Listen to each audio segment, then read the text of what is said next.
We're joined tonight by Congresswoman Jackie Speier. Congresswoman, thank you so much for joining us. You've said you're outraged by reports about the Trump-era DOJ, and you're one of the lawmakers who has asked for an Inspector General investigation. What do you expect this investigation to turn up?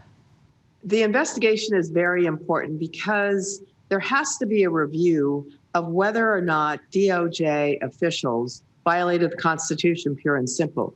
There is a speech and debate clause that protects members of Congress from doing their activities. So if they're investigating something, if they're speaking on the floor, if they're debating, if they're working on legislation, they are protected.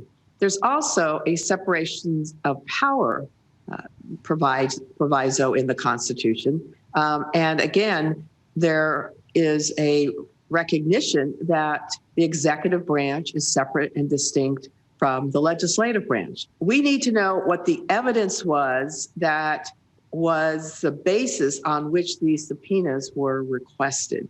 And we certainly don't know that yet. But this really suggests to me that there is much more corruption that went on during Trump's administration. The Department of Justice, the Attorney General, is the attorney for the people of this country, not the personal attorney for the President of the United States. Ostensibly, Rudy Giuliani provided that service. But in this case, I believe the president was attempting to intimidate Adam Schiff and maybe my colleague Eric Swalwell in an effort to not pursue the first impeachment trial. And I think much of that is going to come out through the Inspector General's review. So many issues at play here that are clearly important to you. As a member of the House Intelligence Committee, along with Chairman Adam Schiff, what discussions have you had with members of that committee about these reports? Well, we've met once, but we frankly don't know enough to come to any conclusions. We've all stated our opinions. I am one that believes besides having an Inspector General review, we really do need an outside commission.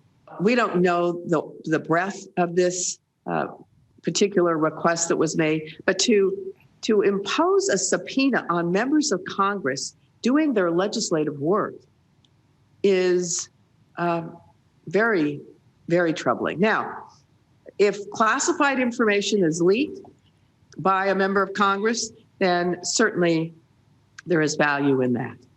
But I don't think there has been a finding of that. And certainly the fact that the investigation was closed and DOJ has reported that it is closed would suggest that this was a fishing expedition, an effort to intimidate, an effort, once again, to violate the Constitution and to run roughshod over the legislative process by then President Trump.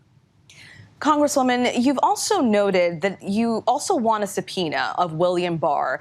Today, he tried to distance himself from the leak cases. What questions would you ask him, and do you think you could get the information you need from him?